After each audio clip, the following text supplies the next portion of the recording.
আসসালামু আলাইকুম। অনেক দিন পরে একটু বড় ভিডিও দিলাম। এটা করেছিলাম ইলিশ মাছ ভাজা।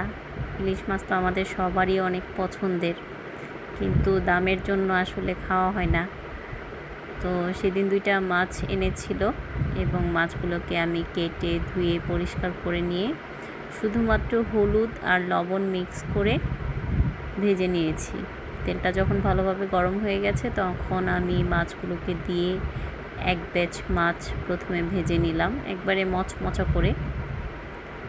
এরপর আমি মাছগুলো ভাজা হয়ে গেলে তুলে নিয়েছি।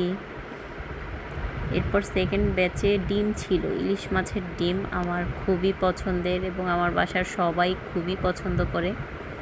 তো বাকি 3 পিস মাছ ছিল, তার সাথে আমি ইলিশের ডিমগুলো দিয়েও ভেজে নিলাম।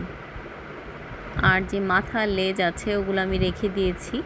ওগুলো দিয়ে যে কোনো এক সময় লাউ বা মাছের ডাল রান্না করে খাওয়া যাবে। তো আমার মাছ ভাজা প্রায় কমপ্লিট এবং ডিমগুলো ভাজা হয়ে গেছে। আমি সব কিছু তুলে নিয়েছি।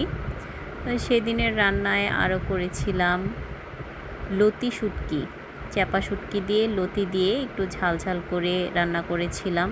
সাথে তো ইলিশ মাছ ভাজা এবং ডিম ভাজা ছিল, এবং ছিল হচ্ছে লাল শাক ভাজি, কাঁচামরিচ দিয়ে রসুন দিয়ে বাগার দিয়েছি এবং পাতলা ডাল। ধন্যবাদ।